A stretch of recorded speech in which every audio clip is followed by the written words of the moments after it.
sé cómo quieras ser. Di lo que tengas que decir. Tu derecho a ser y a expresarte es sagrado. Pero atención, esto no quiere decir que tu opinión sea relevante, informada o siquiera válida. Ni quiere decir que aquellos que no estemos de acuerdo contigo seamos criminales. Yo no soy tú. No pienso como tú. No creo igual que tú. No me veo, no me visto, ni actúo como tú.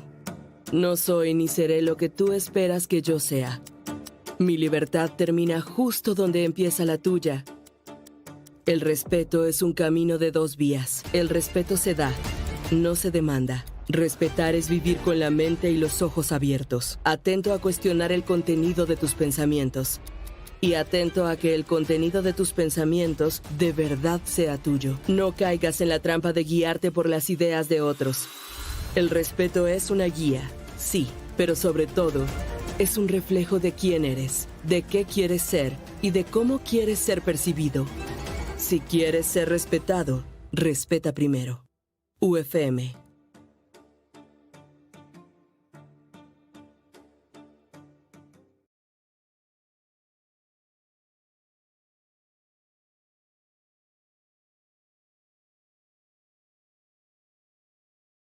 To give you a welcome on behalf of our President, Ricardo Castillo, and the Board of UFM to this inaugural lecture 2024.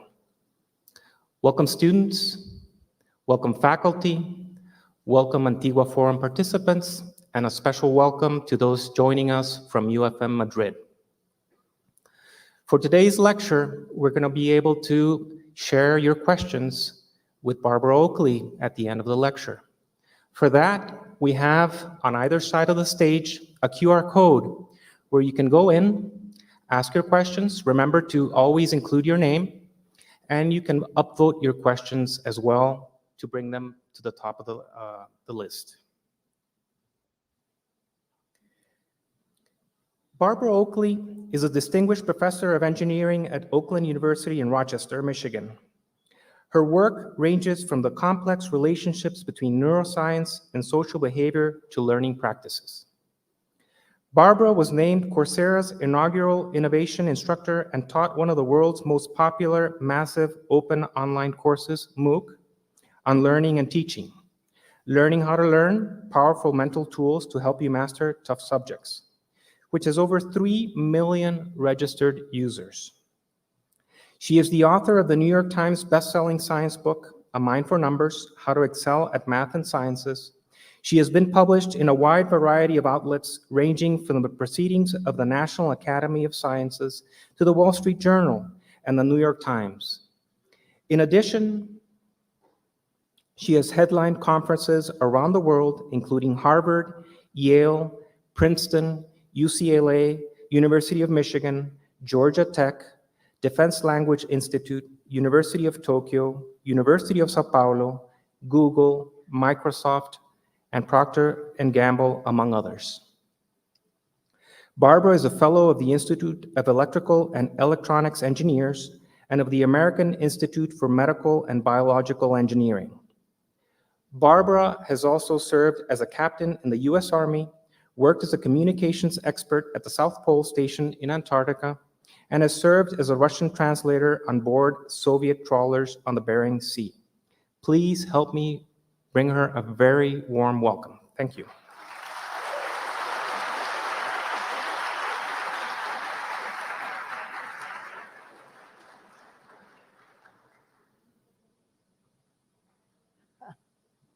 I am so happy to be here.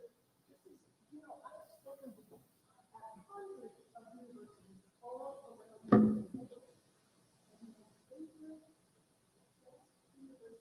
All is UFM. You are so blessed to be in this wonderful, wonderful place. It's a pleasure for me to be here as well. So we had a little microphone backup problem here, so we're switching microphones.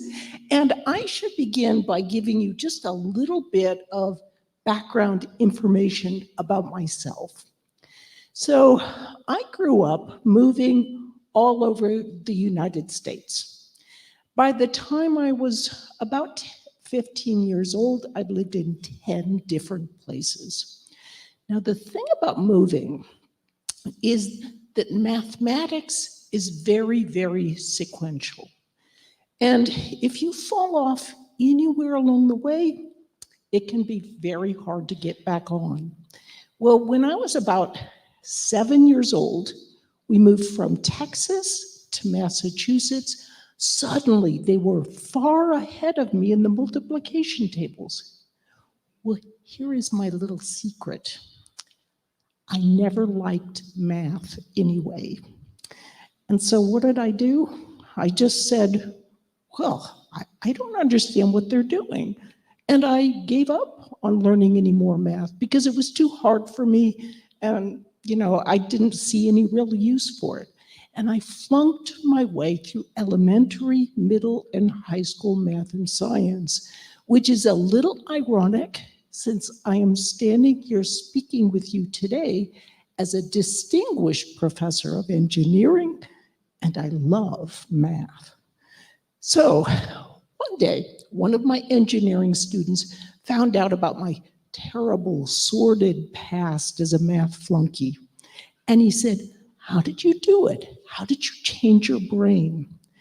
And I thought, how did I change my brain? I mean, I was this little girl, and I loved animals. I liked knitting and weaving and things like that. I knew I could never grow up and do anything technical. And so I thought, well, here's the thing. What do they call a person who can speak 2 languages? Bilingual. What do they call a person who can speak 1 language? An American. A North American, to be specific. But so I was a typical North American. I could only speak 1 language, and I thought, wouldn't it be awesome to speak 2 languages like almost everyone here is able to do? And I know you think, oh, it's not that big a deal, but actually it is a big deal because it gives you several different perspectives on the world. But for me, I couldn't afford to go to college. And so I thought, well, how can I learn another language? There weren't a lot of other language speakers around. But I found out there was one way to learn a new language and actually get paid for it. And that was to join the Army. So that's me actually about to throw a hand grenade. And if you knew how clumsy I am, you would know why I was looking so nervous. But I did learn another language at the Defense Language Institute. I learned Russian. I picked it kind of randomly. I should have learned Spanish, obviously, especially since our daughter is married to a Chilean and they speak Spanish at home, and our little granddaughter is bilingual. So, but I just loved having adventures and seeing the world through different perspectives. So I also did end up at the South Pole Station in Antarctica, and that is where I met my husband. And there he is. So I sometimes say I had to go to the end of the earth to meet that man. And actually, you know what? In 2 weeks or a little less than that, we're going to celebrate our 40th wedding anniversary here in Guatemala.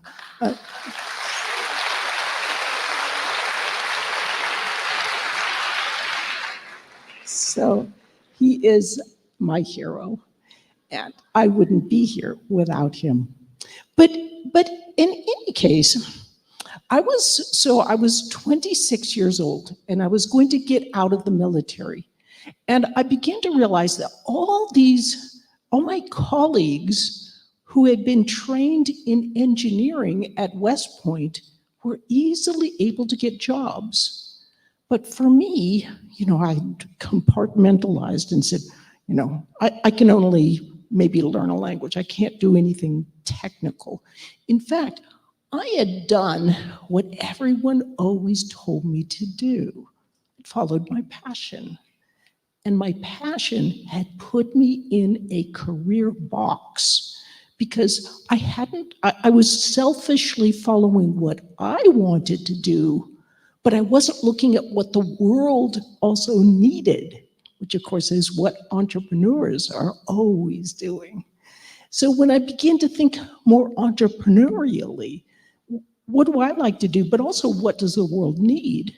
I thought, well, since I'm supposed to be open to new perspectives and new adventures, why don't I see if I can change my brain and learn in math and science? So I went to the university and I started at the lowest possible level of mathematics, which was remedial high school algebra. And I slowly began working my way upwards. It was not easy, but if I'd known then what I know now about how to learn effectively, I could have made it a lot easier. So what I'm going to share with you today are some of the dramatic new insights that we're learning from neuroscience, from cognitive psychology, about how you can learn more effectively and be successful in your studies here at UFM. So if you think about it, the brain is enormously complex, but the foundation of learning is really that building block in the base of the brain, which is the neuron. We have about 86 billion neurons in the brain. And all of these neurons connect together when we're learning, in little clusters when we're learning new things. So I wish you could see your faces now. You look like, oh no, here, this is the boring scientific part of the lecture. So let's spice it up a little bit. It can be very helpful to use a metaphor or an analogy for whatever you're learning.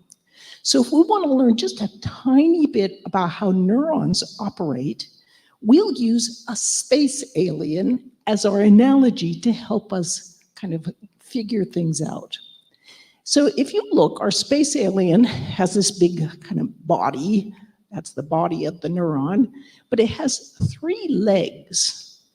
On a real neuron, those legs are called dendrites. And on those legs are these little toes. On a real neuron, those are called dendritic spines. And then a neuron has this arm that reaches out, and that's called an axon. And that's all you really need to know about neurons. What do neurons do? They like to reach out and kind of play footsie, tickle the toes of an adjoining neuron.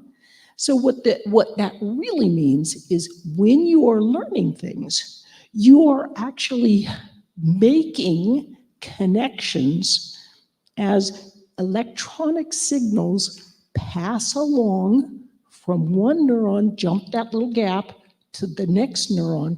And when you have these signals kind of connecting these neurons together in a cluster, that relates to what you've learned. So learning is a very physical activity in the brain. It's not all mush up there.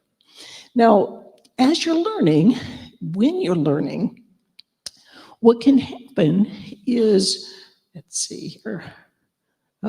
Okay. As you're learning, you're making these connections, and that involves whatever you are learning. So if you're learning how to take a derivative in math, how to conjugate a verb in English, how to do a dance step, how to play a note or several chords on the guitar, whatever you're learning, you're simply making connections between neurons in long-term memory in the neocortex. So how do you strengthen what you've learned? If you practice, what that practice will do is help to build those connections and strengthen them. So what happens is you create this really nice set of neural links, and those links are very easy to pull to mind whenever you might need them. Now, what happens if you don't practice?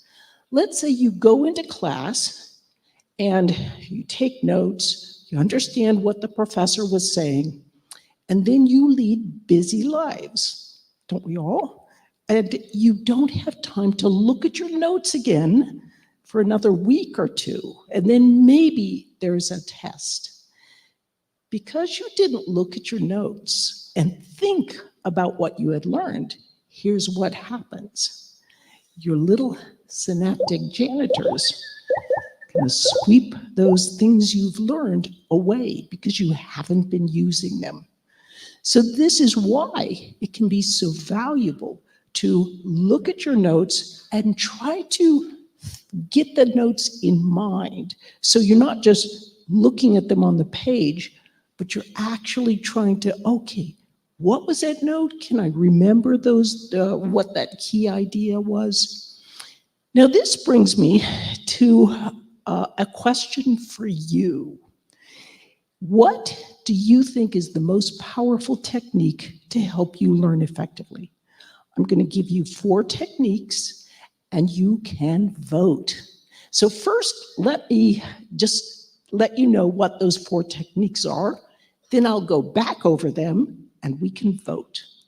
So best technique to help you learn efficiently or effectively. First one is rereading. I did a lot of rereading when I was learning engineering. It could be highlighting or underlining. I'll bet you do a lot of that. And then there's retrieval practice or recall, kind of like using flashcards to remember what and see whether you've learned key ideas. Or there's something called concept maps that where you write down key concepts and see how they link together. So 4 different ways of studying. One of these ways has been shown to be far better than any of the other 3. So let's see if you can pick the right one. Okay, so you can only vote for one. How many vote for rereading? A few. Okay, we've got a few brave souls here. Okay, I did lots of rereading, so. Highlighting, underlining. Okay, a fair number. How about retrieval practice? Okay, quite a few. And how many for concept maps? Okay, so I think concept maps and retrieval practice seem to be in the foreground. Are you ready? Do you want to know what the real answer is? Well, I'll keep you in suspense. No, okay. So the answer, and this has been shown by hundreds of studies, is that retrieval practice is by far the best. Far better. You can reread stuff, but that can be wasting your time. It feels like you're comfortable with the material, but actually it's just flowing more easily because you've read it a bunch of times. It's not necessarily going into your brain. It's harder to say, oh, you read a section in the book and then you go out for a little walk or you look away from the book and say, what was the key idea of that section I just read? That's harder, but you learn better when you do that. And the reason is, when you're first learning something, so for example, I'm presenting something now, you get these weak links in your brain. But then each time you retrieve those ideas, like you walk away from this lecture and you say, what were the key ideas that she talked about today? You retrieve those key ideas from your own brain, you actually strengthen those sets of links. And you also connect them to other ideas. So retrieval practice is an invaluable tool for helping you to learn effectively. Now, see, I think I have, oh, we have a frozen set of slides here. Ha. Well, we have a totally frozen presentation. So we'll restart it and come back here. Here we go. Okay. So I want to give you just a little example. Here's, this is a retrieval practice. This is a flashcard system, one of my favorite ones called I Do Recall. And if you look at this, what it does is you can create these flashcards with the questions, with the answers, and then check whether or not you actually learn that material. What's cool is if you have electronic books, you can import your notes from the electronic book and also ask and create flashcards on that. There's wonderful new ways to integrate ChatGPT so it can help you create new flashcards. You can also take some of your favorite YouTube channels and using those scripts, easily create flashcards. You can import PDFs and so forth. So it's a great system. And what I'd also like to mention are some of the other top apps that are out there. So here's my favorite, but very popular retrieval practice apps are also Quizlet, Kahoot, and the grandmaster of all of them, which is Anki. That's an older system, but it's very comprehensive. So it can be a little clunky to use, but it is maybe the most powerful. So let's go to sleep for a moment. Let's talk about the importance of sleep. So you're all budding neuroscientists now. And if you look at this, this is actually a dendrite. That's that leg of the neuron. So you can see the leg is right there. These are little dendritic spines. And this is a living neuron from before, well, it's before learning and before sleep. And then I'm going to show you the same living neuron, the same dendrite, after learning and after sleep. So can you imagine what it will look like? Do you think that dendrite, the leg, will be fatter? Or am I trying to trick you? Maybe it'll have more dendrites or dendritic spines. Let's see. Actually, if you look here, there's no dendritic spine before learning and before sleep. After learning and after sleep, there's a dendritic spine that emerged. It's making that connection. Now you might say, well, I want to see the other neuron it's connecting to. But we have to give neuroscientists a little bit of a break. It's just really cool that they can get a single living neuron imaged, and we can see the components of that. But look at how, for example, right here, there's a dendrite or a dendritic spine that's sticking out here. After learning and after sleep, it gets thicker. So when you're learning something, it's not just like right now that you're learning something.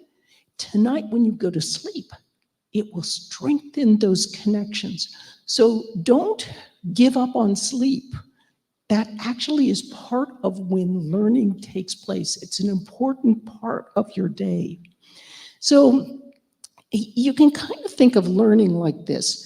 It's not just that you retrieve, it's that you retrieve over a number of days. This is called spaced repetition.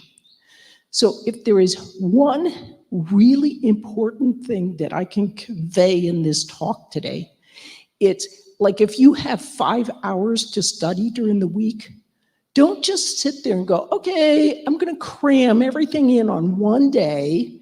And if you do that, it's a weak set of connections that are easily swept away. Instead, if you have those 5 hours, space them out 1 hour per day over 5 days, and that will help you to really build nice, solid sets of links. I like to think of learning as like building a brick wall. You layer bricks, mortar, bricks and mortar, and it takes time for that mortar to dry in between, so you have a nice solid wall. If you don't take the time, you're going to have a very, very poor foundation for learning.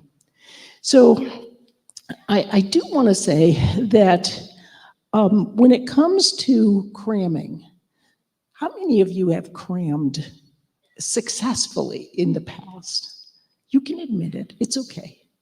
We're all friends here. Okay. So cramming can work, but what it's doing is it's creating those connections in a part of the brain called the hippocampus that has very weak connections.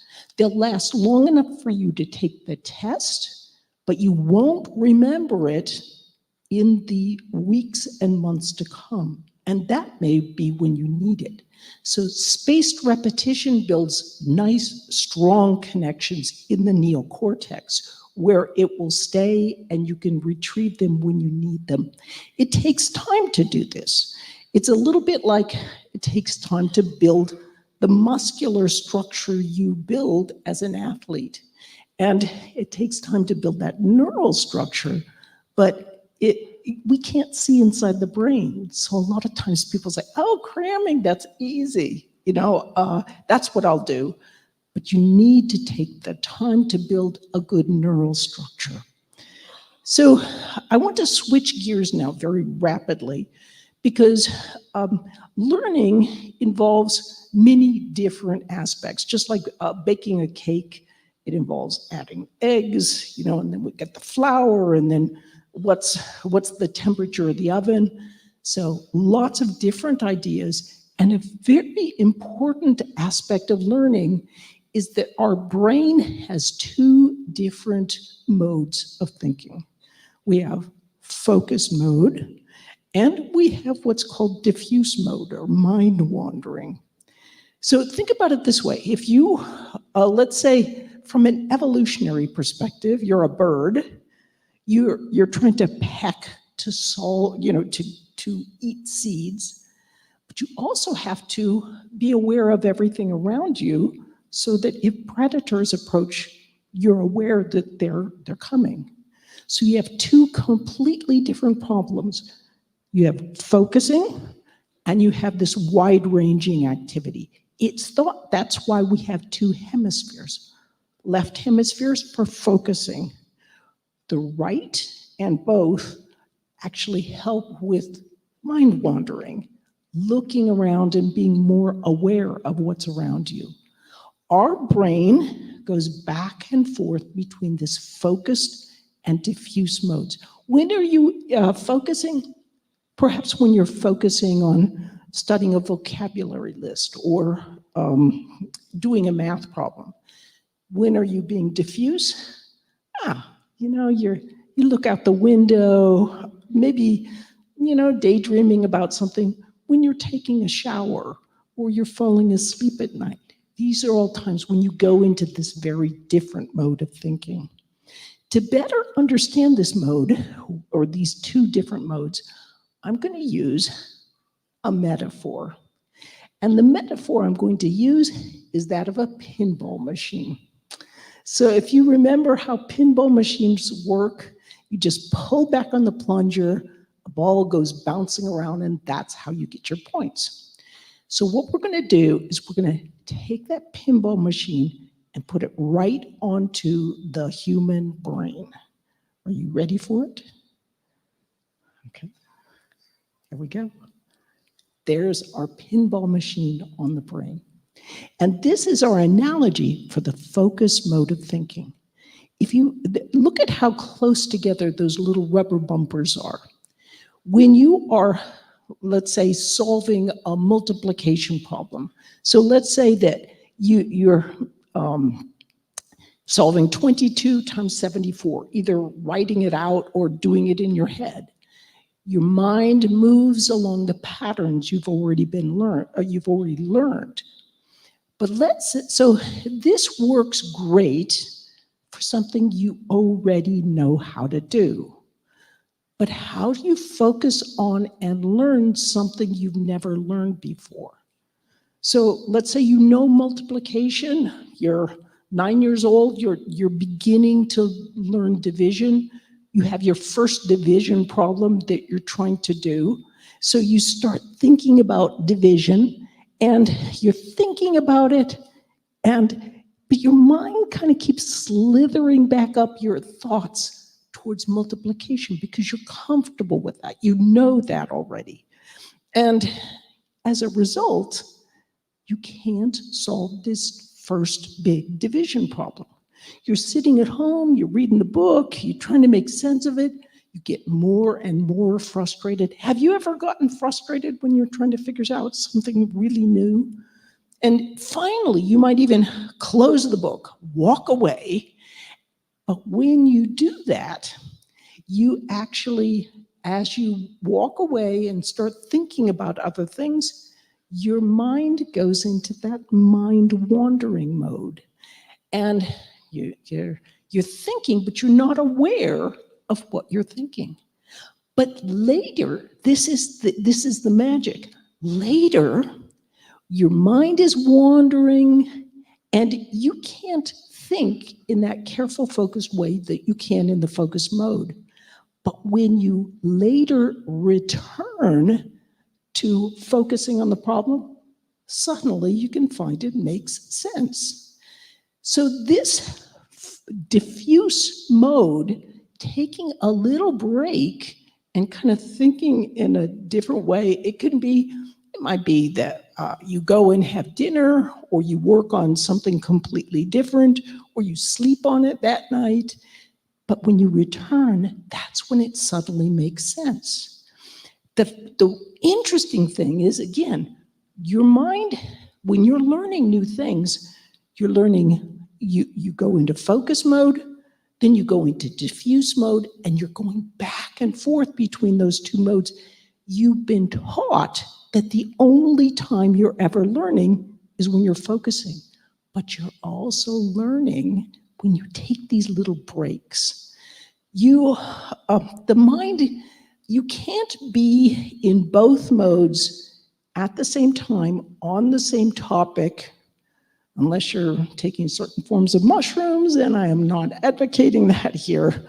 But what I'd like you to do now is I would like you to take a tiny break, and I would like you to turn to someone you don't know who is near you. Introduce yourselves, give your name, kind of what subject area you're particularly interested in, and then one of you can describe what's the difference between focused and diffuse modes. The other can add corrections or additions. Let's take 4 minutes. On your mark, get set, go.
Okay. So, if you can hear me, raise your hand. It works like magic. I'm not sure how that works, but okay. Did you feel it when you took this little break and you turned, as you were turning to one another, you were momentarily in the diffuse mode? Did you feel how it was kind of like, oh, a relief? I don't have to focus. I can take a tiny little break. Oh yeah, let's chat a little bit. And it actually helped with your learning. So hopefully you might have gotten some ideas and questions that you might ask as we get towards the end here. But I would like to bring up probably students' worlds, they're right around, all around the world, their worst problem in studying involves one thing. Let's see if you agree. Procrastination. Okay. So why do we procrastinate? It turns out that if we even just think about what we don't like or don't want to do, it activates a part of the brain, the insular cortex, that experiences pain.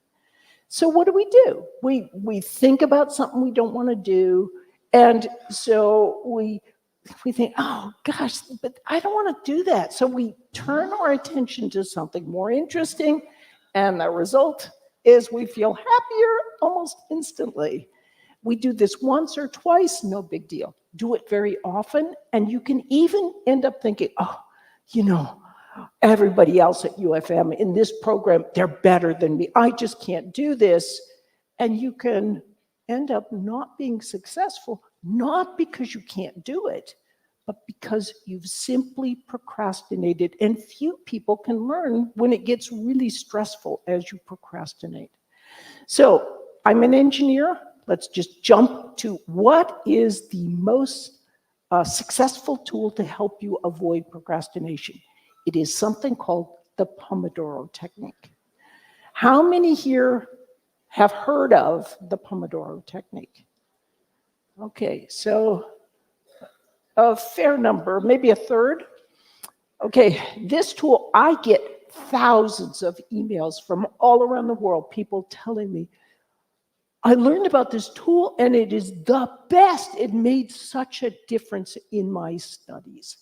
And this was invented, this simple tool, by an Italian, Francesco Cirillo, in the 1980s.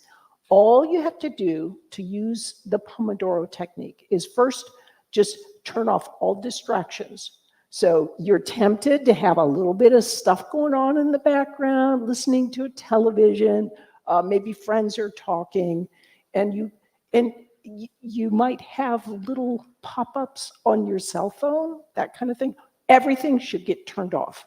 And then you focus set a timer for 25 minutes, focus as intently as you can for those 25 minutes, and then here's the magic. The magic of the diffuse mode. You take 5 minutes and you reward yourself with a break, but you do not pick up your cell phone. Why? Because as soon as you pick up your cell phone, you're like, I'm just going to look at that. Then you're returning to focus and you're going to overwrite what you've just learned. You need to give time, just 5 minutes, for that diffuse mode to work its magic. Might seem a little boring, but if you want to really kind of assimilate that information you've just studied, taking that 5-minute break is going to be super, super helpful. So that's all there is to the Pomodoro technique. Now, some people like to do like 4 Pomodoros. The first 3 are followed by 5-minute breaks. The last one, maybe a half an hour break. This technique, if you use this, there's all sorts of Pomodoro timers that are available online. So look for some of those. A really popular one is something called Forest, but you can find many different ones. Okay, so now, very quickly, I want to cover working memory, long-term memory, and octopuses. So you have two major forms of memory in the brain. There's working memory in the prefrontal cortex in the front, and there's long-term memory scattered all over the back. And working memory, it can only hold a limited amount of items. So like 4 pieces of information. So you can see our little octopus is representing working memory, and it's got 4 arms on it. What happens is when you're learning something, so you want that information to go into long-term memory, and long-term memory is scattered all over the brain. It's what's in long-term memory. It's those sets of neural links that you've learned through retrieval practice. So as you're learning, what is happening is your little attentional octopus is the working memory is trying to put together links as you're learning, and it wants to put those links you've learned into long-term memory, and then later, when you need those links, you can retrieve them out. So you can use them when you need them. This brings me to our younger daughter, Rachel. So Rachel, interestingly enough, as you will see in this video, Rachel is not necessarily the best driver. In fact, this morning, she just contacted us, and she slid off the road in the ice, and the wheel came off her car. So you will see in this video what kind of driver Rachel actually is, although maybe not quite as dramatic as that, because she's going to model for you what it felt like for her when she was first learning to back up a car. So watch her little face as she's trying to back this car up. She's like, do I look in the front mirror? Do I look in the side mirror? Which way do I look? Do I go this way again? So you can see why this morning's accident happened the way it did. But anyway, so learning how to back up a car is it's really hard. And so what Rachel was doing as she was trying to learn was her little working memory was trying to figure out how those links worked. And she had what's called a heavy cognitive load. And she didn't have any arms on her octopus available to do anything else but learn what she was learning. But once she learned how to back up a car, all she had to do was think, I want to back up a car. She could pull those links to mind. She has a light cognitive load, and she actually has other, those extra arms available to kind of think about, well, what's on the radio, or is my seatbelt fastened, or whatever. When you're learning something, you are, let's say that you are learning something for a test.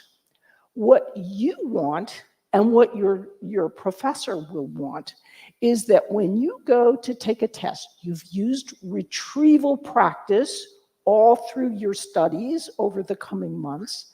And when you sit down to the test, here's what's going on. Your little working memories goes, okay, yeah, that's right. Oh, my professor is trying to get me to get this technique combined with this and this technique, put them all together, got it. But if you don't use retrieval practice, what can happen is your working memory will, you sit down to a test, you think you've got all that information there, but you haven't retrieved that information to give yourself little tests. And you sit down to the test, and here's what your working memory does. It's like, oh, wait, that information isn't in long-term memory. And you know what happens with students when they do that? They can tend to go up to the professor and say, I really knew the material better than it showed on the test. Actually, you probably didn't. Or they might say, I suffer from test anxiety. Test anxiety is real, but a lot of times it's actually not test anxiety. It's that you haven't practiced using retrieval practice. So again, retrieval practice can be invaluable for whatever you're learning. As I'm closing, I would just like to bring to mind my favorite scientist of all time. His name is Santiago Ramon y Cajal. And Cajal was a terrible student. He was even worse than me. And he was like kicked out of several elementary schools. He clearly had problems that are, it looks like he's had dyslexia. He had attentional deficit disorder. He was really a problem student. And what he did was when he was almost 20, he said, oh, you know, I think I want to try and be a doctor. And, you know, he was such a loser, but he began to try to study. And do you know that he actually not only became a doctor, he became a professor of anatomy. And then he won the Nobel Prize. And then he's now known as the father of modern neuroscience. So here's this guy who's set to be a total loser, and he turns out to have helped us all, even carrying forth to today. And he was asked, you know, how did a loser like you become successful? And he said, well, it was two things.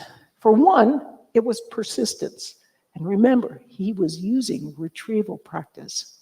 But the second thing he said was, they said, well, you're a genius. And he's like, oh, I was no genius. And he had to work really hard to understand the information. But he said, I have worked with many geniuses.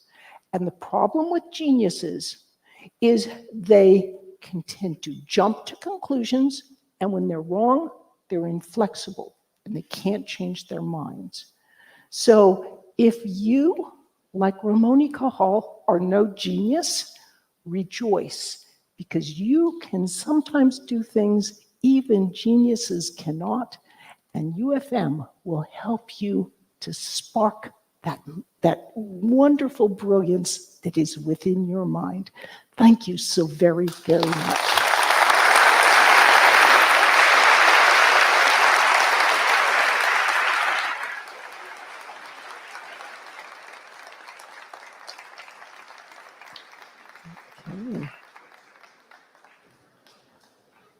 Thank you very much, Barbara. We're going to have 15 minutes of Q&A. So just to remind you, we have the QR codes on either side of the stage, so please include your names in the questions. If you're joining us through YouTube, you will also have a QR code there to ask your questions. You can also upvote the questions to move them up on the list.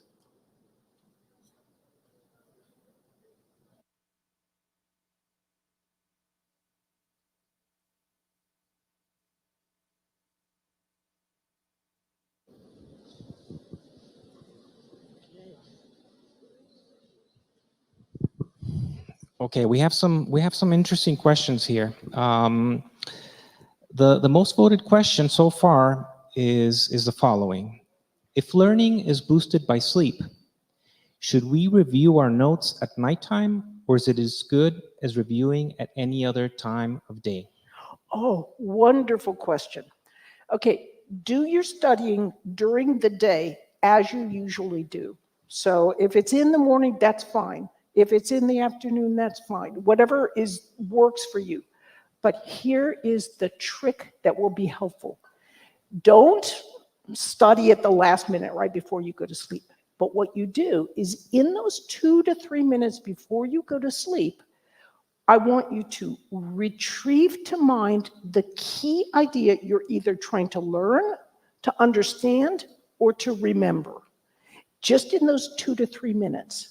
And what that does is that will signal your mind, that is really important to me. That's what I want you to practice during sleep. And what the brain is doing during sleep is it's sending waves in a circular motion around your brain. And those waves are actually helping cement those new connections. So if you signal the brain what is really important to remember, or to be working on while I'm sleeping, it will work on that. But for heaven's sakes, don't think that you can do your studying in 2 to 3 minutes when you're going to sleep. Just do it during the day. It's only retrieving right before you go to sleep. We have several questions along the line of taking notes. And one is, what is the difference in the brain if you take notes by hand or taking notes down with a computer? And as a follow-up to that question, is there any difference when you take notes with a tablet, always with a pencil, but having that hand-eye coordination movement versus the keyboard? So they found for young children, it is very important to write your notes by hand. That seems to be, so when you're, maybe even through 8th or 9th grade, or until you're 15, 16 years old. As you mature into adulthood, for example, medical school students, they can do just fine. You can do it writing by notes or doing it, typewriting on the computer, and they seem to be able to perform equally. Here's the bottom line. However you are taking notes, that's an input mechanism. But what is most important is that you are retrieving the ideas that are in your notes. It doesn't matter if you've got great notes and you don't look at them again and you're not using retrieval practice. Draw a line so that it's 1/3 of the way down, over on the page. Take your notes in the large section, ask retrieval questions on the left-hand side. That way you can retrieve these, just check and see if you have actually learned the materials in your notes. They found that successful medical school students are the ones who retrieve. At the end of the day, they look at their notes and retrieve the notes. Those are the ones who do the best. So, note-taking at your age, it doesn't matter which way you do it. What does matter is reviewing those notes and retrieving the key ideas. In terms of being efficient with retrieval practice, do you recommend reading the content out loud, reading it in your mind, or listening to it? What's best? Actually, there's studies that have shown that whether you're reading it out loud, reading it in your mind, it's equivalent. Or if you listen to an audiobook versus reading the book, it's equivalent. So whatever you find is most. I know a medical school doctor who hardly ever went to classes. I shouldn't say this here. But he watched videos and read the books. But what he did was he always made a practice of trying to only look at the material one time within that book, for example. But he would have these retrieval practice notes, like flashcards. Those he would practice with over and over again, and he graduated #1 in his class. So it's, how you input doesn't really matter so much. It's that you're practicing to retrieve the key ideas and getting them in your brain. That's what matters. So could we assume then that there's really no difference whether we prefer to read a book physically or to use audiobooks? Right. There's really no difference. Yep. Yeah. And if you like podcasts and get info from that, that's great too. But retrieve key ideas. That's important. What do you think of books that are shortened versions of the original book? Do you find that helpful in terms of retrieval practice? So I love full books. And because I feel that the extra time helps get the idea in my head.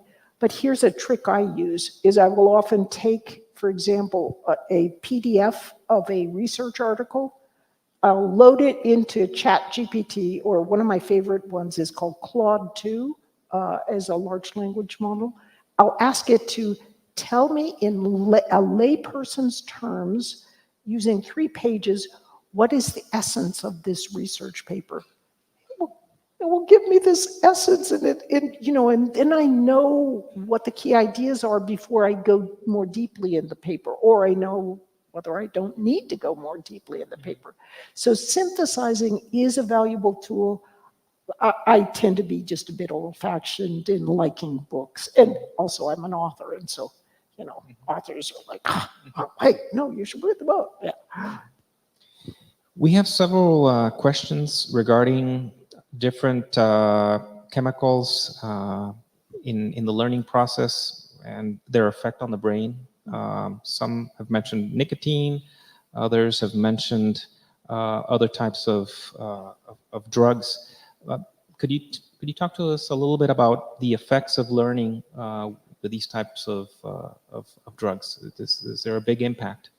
The best and the safest is caffeine, but just be careful in that caffeine can remain in the body 8-10 hours. It depends on what your genetics are.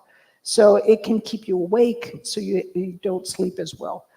Modafinil is a popular drug for like improving attention, but in people without ADHD, it doesn't, it can give you big headaches, and it really doesn't do anything more than coffee does, really. So, and besides, it's addictive, so I would say avoid that. But coffee, especially Guatemalan coffee, is my go-to drug, yeah. Okay. Do you have any tips as to what kind of things are the best things to do during that 5-minute break with a Pomodoro technique? I tend to walk around, try to get a few steps. You could listen to your favorite song if you would like to do something like that.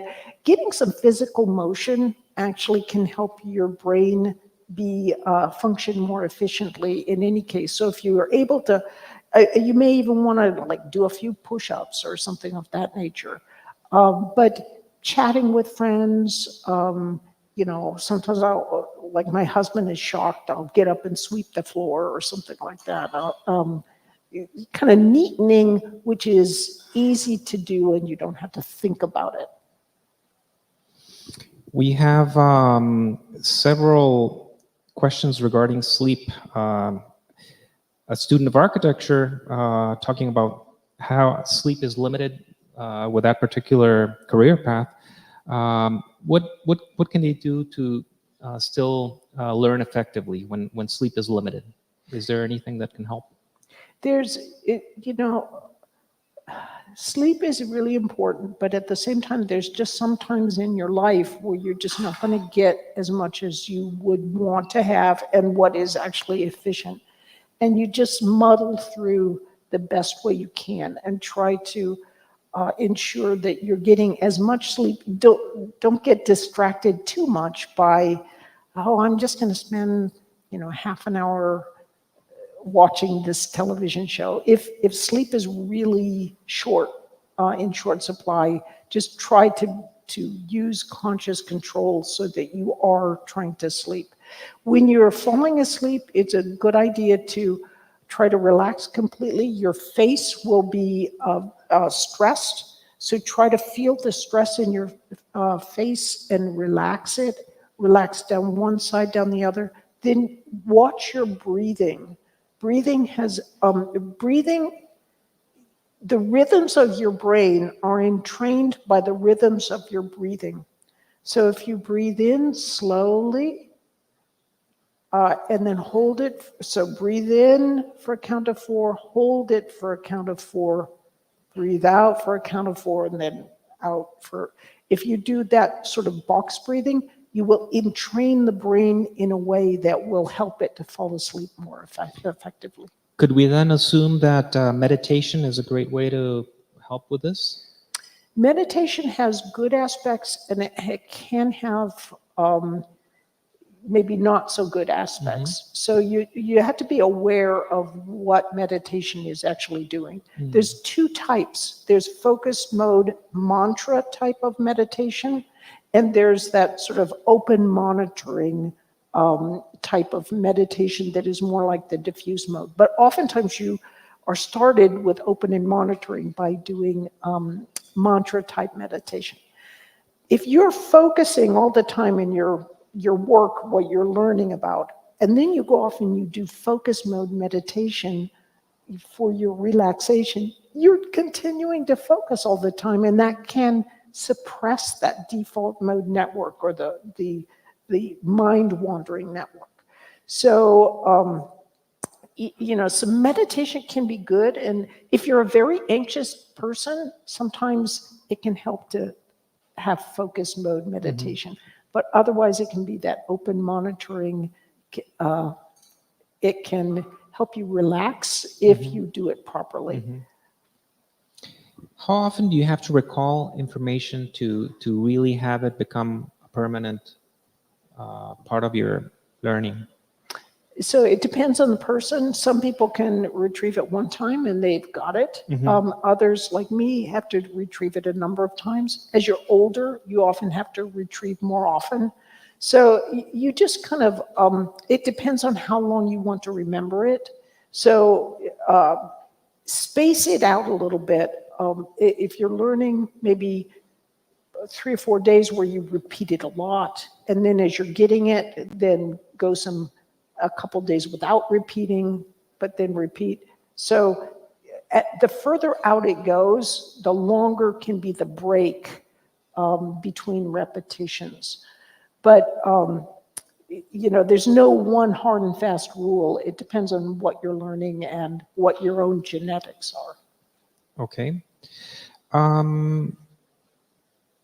We have students who sometimes find studying boring. How would you help make it more exciting? Is there any, or do you have any tips on how to make that more exciting?